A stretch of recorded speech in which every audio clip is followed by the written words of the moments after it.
nyuma yo kuba tuzatunizeza isabukuru nziza cyane witwa Nijimbere Jogibere yujuje imyaka 28 yose kabisa ariko aragenda arya isi hano kuri ino si yacu nziza cyane gatuve hano mu gihugu cyacu cy'u Burundi dutsimbire ku mugabane wa Buraya ku makuru ariko avugwa neza na neza ku mugabane wa Buraya turahera hehe turahera mu gihugu cy'Ubwongereza ku munsi wacu barako barakina inkino muri English Premier League nk'uko twaje kuba tunayivuga abo ni wo mwanya babaronkeye ko kugira ngo baze kuba banafundurura amakado babanse ku minsi mikuru ya Noel. Ekipe ya Manchester United yarikira ekipe ya Aston Villa kuri Old Trafford witwa Erik ten Hag ndetse n'uwitwa Unai Emery barako batana mu mitwe uwitwa Erik ten Hag kera kabaye kabisa amanota arayacura inyuma y'inkino zigira kuri ndwi batereko baratsinda baje ko batsinda ikintu novuga kuri ekipe ya Manchester United mu gihe Ten Hag yari kubura amanota 3 byari gutuma ekipe ya Manchester United ijamo yabirwa sanga Ten Hag ariko aratekera n'ivye wari karataha kuko ni ekipe ya Manchester United donako yari inyoti amanota 3 ni ekipe ya Manchester United nguko twabivuze ejo yagibonekamwo ibibazo bigiye bitandukanye ku bakinyi muri staff hari imyidogo kuko ni ekipe ya Manchester United ugiye kuraba novuga ko atamusaruro mwiza uri kuraboneka muri ekipe ya Manchester United kuko nibi mukocha Ten Hag byose babimutako bavuga ati twe kwa tureko turaronka intsinzi byose biriko biva kuri wewe. Ikindi kigiye kikurikiye kuri ekipe ya Manchester United ugiye kuraba ekipe ya Manchester United ni ekipe ona neza yuko no mwaka novuga ko atagikombe na kimwe ariko bashoye kuba baronka novuga ko intwaro ya Ten Hag yuko atamusaruro urazuboneka nk'uwo bari bamwitezeko. Ten Hag yari kazabura yabuze qualification ya kimwe cy'umurage gicishanye muri UEFA Champions League abura qualification ya Europa League. Hejuru y'ivyo Ten Hag muri Premier League ntiariko yigenza neza kuko uravye muri weekend yari yajaragirane arayatakaza rero no munsi byasaba yuko Ten Hag yuko ateheza kuba kandi yaje no kubatsinda ekipe twabonye gitsinda ama ekipe akoma ni ekipe ya Aston Villa nako yaheruka gutsinda ekipe ya Manchester City gitsindo kimwe kubusa batsinda ekipe ya Arsenal gitsindo kimwe kubusa bashikira ekipe ya Brentford bayikubita comeback ku munota ya nyuma na nyuma bitsindo bigira kuri bibiri kuri kimwe ni ekipe ya Aston Villa nako bari no mu kibanza ca gatatu nyuma ya ekipe ya Liverpool ndetse na ekipe ya Arsenal ku munsi wejo bagiye no muri mitabade we ekipe ya Aston Villa bamaze kubona bibona bitsindo bigira kuri bibiri ku busa bwa ekipe ya Manchester United ndavuga witwa John McGinn kapiteni wa Aston Villa ndetse n'uwitwa Dendonkian n'abo babibonye muri mita ya mbere match baje kuruka ari bitsindo bigira kuri bibiri bya Aston Villa ku busa bwa ekipe ya Manchester United abantu baravuga bati ibi n'ubundi twari tubyiteze ko kubiza kugena ko ekipe ya Aston Villa ari mu kibanza cya gatatu mu gihe ekipe ya Manchester United yari mu kibanza cya kangahe mu kibanza cya munani rero byari byumvikana ko ekipe ya Aston Villa kuza gutsinda ekipe ya Manchester United byari ibintu abantu barako baratahura cyane barako barumva ati ekipe ya Aston Villa ikoze ibintu byayo kuko ekipe ya Aston Villa ni ekipe twavuga ko yari mu bihe byiza na ekipe yagiye kubahura ari muri situation zitandukanye. Ekipe ya Aston Villa ni ekipe ubona neza yuko yariko yiruka ku gikombe yariko yiruka ni ekipe ya Liverpool yariko yiruka ni ekipe ya Arsenal mu gihe ekipe ya Man U yoyo ni ekipe yari kiva mu bibanza bibi bigiye bikurikira kuko ubu tuvugana ekipe ya Man U mu kibanza c'8 ni ekipe ya Man U twagiye kubona imara faze yari mu mwaka uheze iri muri Big 4 mu kuno munsi ni ekipe ya Manchester United ubona neza yuko ingufu barafise mu mwaka uheze nizo afise uno mwaka novuga ko bigize ntibitandukanye cyane ni na ekipe ya Manchester United ubona ko baje kuba banakina urukino rwabo bakinye ku munsi wejo ariyo ekipe igira kabiri muri ekipe zifise attaque mbi mu gihugu cy'Ubwongereza bari bakurikirana na ekipe ya Sheffield United. Ekipe ya Sheffield United niyo yari ifise ubusatirizi bumeze nabi kuko baje kuraba ekipe ya Manchester United bari bafise abasore babo b'imbere ndavuga bitwa ba Marcus Rashford bitwa ba Rasmus Hojlund bitwa ba Garnacho ugatereka ka ba Anthony Martial wazugashaka ba Anthony Santos bose hamwe bateranje ibitsindo bari bafise ibitsindo bitarenga bitanu ubwo n'ubusatirizi bw'abasore bagira kuri ico bivako nuko kuntu attack ya Man U uko bukeye ko byigendera hinduka ni ekipe muri rusange wabona yuko byabagora ukuntu baza kuba bananywana ndavuga muri attaque ndetse na mediane kuko yaba mediane yaba attaque ntibagira abakinyi bahoraho waza kuraba muri mediane bafise umusore umwe ndavuga uyu Bruno Fernandes niwe musore muri rusange ubona ko ni kapitene yaba muri ekipe ya Manchester United abahari ameze neza cyane mu gihe abandi baba basore ba Kobe Maino ugatereka kaba ba Scott McTominay ugatereka ko ba Christian Eriksen ni Mediane bana yamihindagurika bice bigorana no muri equipe kugira ngo tuze kubona umusaruro umeze neza hagati y'aba mediateur ndetse n'abataka babo ariko deuxième mita naje kuba ndanibaza ikibazo uwitwa Erik ten Hag canke amajambo yoba yaje kubabwira abasore biwe navuga equipe ya Manchester United muri rusangi ikintu yoba yaje kuba babwira kugira ngo baze kuba banenjira mu kibuga ko twaje kuba tubona deuxième mita itandukanye na première mita barakora kuko waje kuraba première mita bakinyi nta rumwe yigeze ahindo yakubijemo babandi nyene ariko baje bagukinira umupira utandukanye cyane kandi cyane no bakinya mu gice cyambe kuko kera kabaye bakiva kuruhuka uwitwa Ariandro Garnacho yaragiteretsemwo ariko VAR ziraca baravuga ati wa musore warayemo neza yari na offside wanabona ko ari na offside ariko urabona ko equipe ya Manchester United baje bafise ugushaka baje bafise nizo nguvu nyene bashaka kugira ikintu bashaka kuba banashika ko ndavuga muri deuxième mita ku munota wa 50 na kangahe munota wa 59 no haje ko banaboneka igitsindo cy'uwitwa Ariandro Garnacho ku pasi nzazara nawe n'uwitwa Marcus Rashford nabo bari baje kuba barendekana urwego rukomeye kuko uwitwa Marcus Rashford nawe yaramaze igihe kinini atari karizugwa n'umumenyereza kubw'imvururu zari ziri hagati ndavuga ya Erik ten Hag ndetse n'uwitwa ikintu nabonye muri equipe ya Manchester United hamwe ten Hag yoza agategura vestiaire yiwe neza urumva agafata abakinyi tubona ba Anthony ugashira ko aka gasore kamaze igihe kariko barabindurana kamaze igihe katariko karaboneka mu kibuga muri equipe ya Manchester United ugashira ko n'uyu Rashford aba Martial agafata akategura vestiaire yiwe neza agafata aba Varane muri defense akagaruka akabashiramwo nuvuga icemezo akaba confiance kwiye ugaja muri Mediane agafata aba Casemiro aba ba McTominay ba Amrabat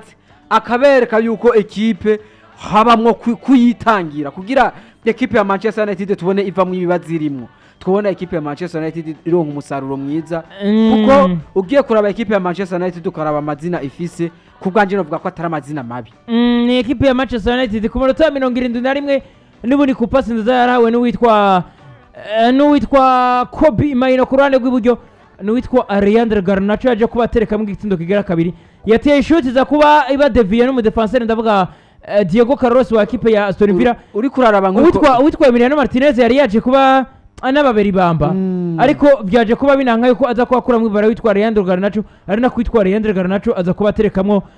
double imeze neza cyane ndavuga ku ruhande rwa Manchester United match ku munota wa 71 bibaye 2-2 baravuga ati Manchester United uravye nka performance y'uyu mwana Kobe Maino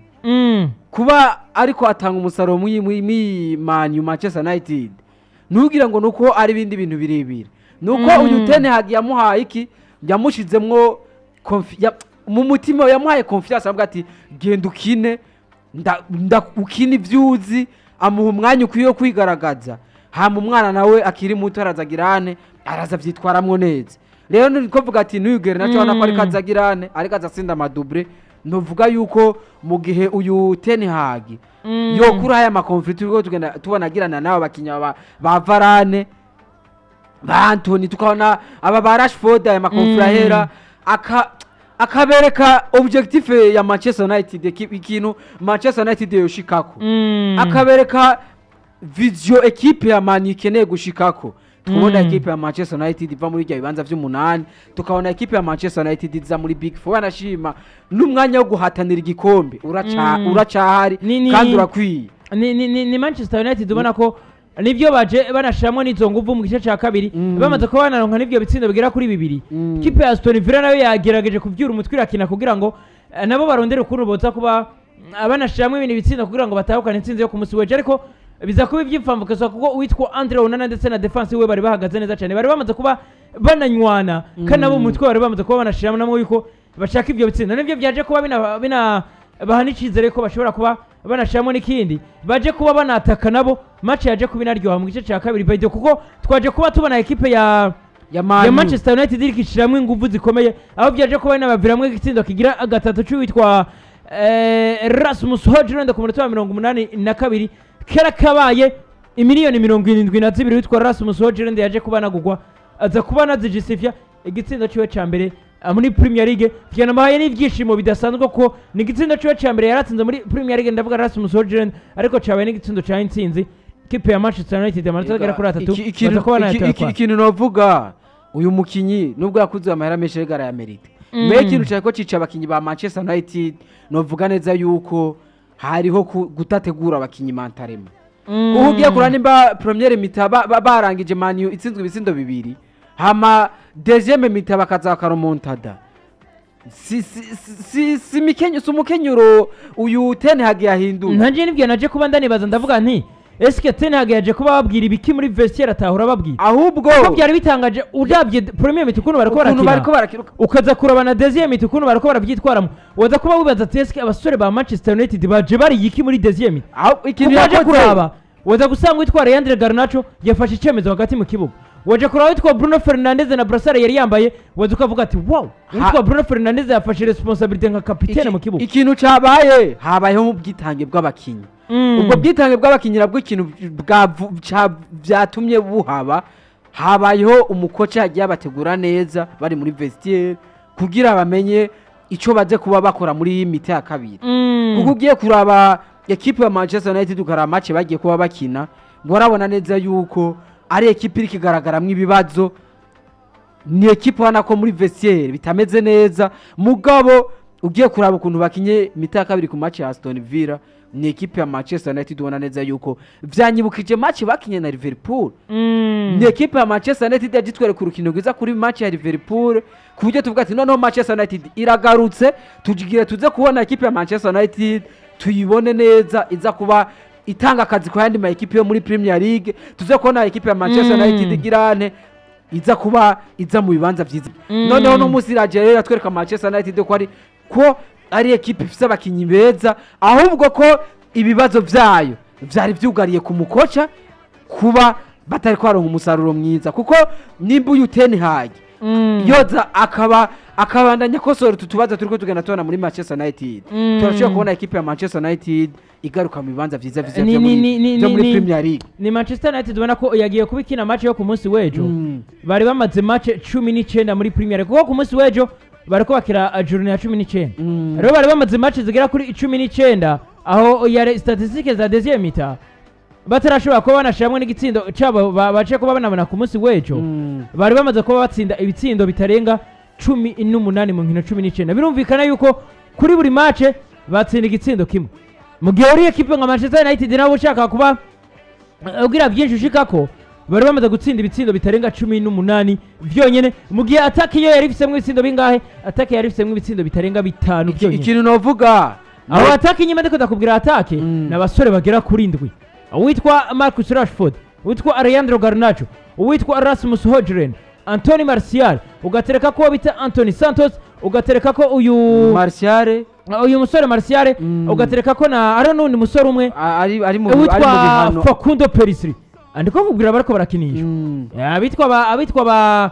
uyu musore ari mu bihano ndavuga bita Jadon Sancho ntari urumva abasore bagira kuri ndwi muri equipe ya Manchester United bari buzuza ibitsindo bitarenga 5 vyonyene birumvikana ko ibindi 13 byari bisigaye byari vya Mediane ndetse na defense warafise ibitsindo byinshi muri equipe ya Manchester United n'uwitwa Scott McTominay ariko ku munsi wejo uwitwa Rasmus Højlund yaje kubona igitsindo ciwe ca mbere muri equipe ya Manchester United ikintu novuga nk'ivyo bitsindo bitanu nk'iyo myaka igihera twara tubona usanga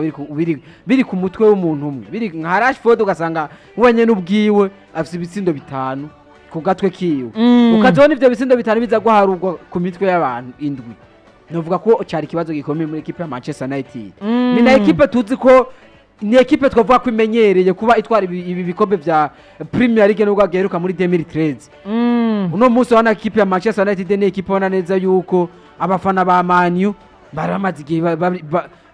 bari mu myidogo imidasanzwe kandi ugiye kuraba equipe ya Manchester United kuba abakinyi bari muri main forme batari korana n'ivyo bitsindo iyi defense idahagaze neza novuga ko n'umukoca Ten Hag yarayifsemwo uruhara rero kubganje novuga ko mu gihe Ten Hag yoza akabandanya kosora utwo dukosa turi muri equipe ya Manchester United turashobora kuzobona equipe ya Manchester United izigatanga ibiharuro vyiza muri Premier League tukabona no mwaka uza bagaruka bakina UEFA Champions League kuko ni equipe tuzi ko ifite amateka adasanzwe yaba muri Premier League ndetse no muri UEFA Champions League. Baje kubona baza kapitene Bruno Fernandes amajambo yaje kubashikiriza nyuma y'urukino baje kubona mubaza ati mwumva umerewe gute bivanye nino comeback mwaje kuba munakubitwa Bruno Fernandes aravuga ati ibi tunabivuga kenshi kandi n'ibintu tubamo cyane atari ko tugomba kuba tunagomba kunabimenyera ati ni equipe ya Manchester United nayo equipe ya Manchester United ati ni equipe ikozwe mu ntsinzi ati no kuba twatsinze uno munsi twagombye kwerekana yuko natwe dufise byinshi turategura kandi dufise nico tugomba tunashikako ayo n'amajambo yaje kubashikirizwa n'uwitwa Bruno Fernandes kapitene wa equipe ya Manchester United ni nayo majambo dukesha witwa Fabrizio Romano urabona ko amajambo nyene nawe ubwo washikiriza avuga ati ibihe tuba tunarimo canke ibihe twari tumazemo iminsi nta nubwo tunabyishimiye teriko turakora cyane kugira tunabivemo ati ni equipe ya Manchester United ikozwe mu gutsinda novuga ko hari nk'ijambo ryiza kuri uyu captain wa Man U Bruno Fernandes ubona ko hari n'umukinyi ubona ko itangira cyane equipe ya Manchester United rero kubganje novuga yuko ni equipe ya Manchester United tuzi neza yuko mu myaka iheze yamari equipe itanga umunezero ku bafana ba equipe ya Manchester United ni na equipe novuga ko ikunzwe cyane kuri ino si iza mu equipe harugwa cyane ko afite abafana benshi rero novuga ko kuri jambo Bruno Fernandes yatanze novuga ko ari jambo riza kuba ari motiva uburongozi bwa Manchester United novuga ko ari jambo riza kuba ari motiva abakinyi bagenzi ba Manchester United novuga ko ari jambo riza kuba ari motiva umukocha Ten Hag rero novuga ko iyi ntsinzi iza kuba itanga umunezero kuri equipe ya Manchester United biza kuba binafasha no kuba bitegura izindi match zigiye kuba zibananye muri Boxing Day muri Manchester United nyene abasore baje ko banavuga amajambo agiye natandukanye uwitwa Rasmus Hojlund yaje aravuga ati ni je ndi umuntu wa mbere aryohewe hano kuri ino si yacu ati ko natsinze igitsindo kimwe cyane cyambere muri Manchester United kandi cyane atanze n'amanota agira kuri 3 twari tunakeneye cyane muri equipe ya Manchester United ati rero nishimiye cyane intsinda tekononzera yuko gutsinda ibitsindo navyo ngiye kuba ntangura kuza ndabishiramo ati kugira ntangure kuba ndana justify n'amafaranga banguze nerekane yuko naje nga muri Manchester United gura nteke mu bitsindo ubona ko nawe ifitiye ikize ndavuga bita Rasmus Hojlund nyuma yo gutereka mu bitsindo yateretsemo ku munsi wejo erega ikintu no kubwira novuga neza yuko kuba uyu musore atari karabona ibitsindo kuvuga ngo navyo yarashoboye ahubwo ni vya bindi usanga abakinyi baza mu kibuga bagakina mugu gasanga nubwo ari karakina match mu mutwe si hari ico kintu cyari gukora kuri equipe ya Manchester United ubwo ugiye kuraba nk'uyu musore yari ateretse mu kigitsindo ugashaka aba Rashford ugashaka abantu baba Martial ndetse n'uyu Anthony novuga ko arabataka beza kandi boza bagatanga umusaruro mwiza muri equipe ya Manchester United ni n'abasore nako afite imyaka mike igose kandi bafite niyo mpano yo kuba boshobora kuba boronka ivyo bitsindo muri equipe ya Manchester United rero mvuga yizeze yuko nawe ico gitsindo yatsinze cyo kuba cyo tanga intsinze kuri equipe ya Manchester United ubona ko batsinze na equipe novuga ko ifite izina rikomeye mu Bwongereza equipe ya Aston Villa Emery nayo ni equipe imaze kubitanga akazi kandi nabo nyene kuba baje bagatakaza runo rukino novuga yuko bishobora kuba biza kubakora kugasanga barabuze n'ikibanza cya gatatu kuko ni equipe ya Manchester City nayo ibona neza yuko iza kuba ikina urukino guno munsi kandi nayo iza kuba ishiramo ingufu nyinshi kugira ize kuba ishikira ya ma equipe ya za Liverpool na za Arsenal ziri imbere yayo ni witwa Leandro Garnacho nyuma y'akazi keza yarajeje kuba nakora ndavuga muri match hagati agaterekamwe ibitsindo bigenda ari ibibiri akanafasha na equipe yo kuba batahukana amanota agira kuri 3 ndavuga ku munsi waje neza kuri Trafford yaje kuba nawe agira amajambo agenda anashikiriza kuko yaje kuba avuga ati turi Manchester United ati nitwigira tuna debukirwa canke nitwigira tuna abiheba ati we are Manchester United we never give up ayo n'amajambo yaje kuba ashikirizwa n'uwitwa Leandro Garnacho kadaraza aravuga ati nishimiye cyane umuvandimwe Rasmus Hojlund ati iyo uri mu ataka ati kugira ugaruke muri budi bigusaba kuba wona tsinda ati twaje kuba tunabivugana ko buri munsi ate n'abantu benshi barako banavuga kuri attaque canke kubataka ba Manchester United ati rero natwe twishimiye kuba twaje kubikora neza cyane ati Marcus yaje kuba atanga pass decisive yavuye mu gitsindo avuga ati ya Marcus Rashford ati nanje nateretsemwo bibiri Terence Musojerde nawe yateretsemwo igitsindo ati birumvikana ko ataka no mutsi twako turakora atariko ibyo byose tubikesha equipe ati ni Manchester United muri rusangi ati ntitwigera tunadebukirwa n'amajambo yaje kwashikirijwe n'witwa Leandro Garnacho kubera ko nawe yishimiye kuba kubwanje novuga neza yuko Garnacho amajambo yakiye kubashikiriza novuga ko hari amajambo yerekana nubwo babaye mu ivyo bihe bibi yuko batigeze bata confiance yuko batigeze bacika intege yuko bazi equipe barimwo yuko ari equipe novuga ko y'igikundiro kuko ni equipe novuga ko ikunzwe cyane Manchester equipe ya Manchester United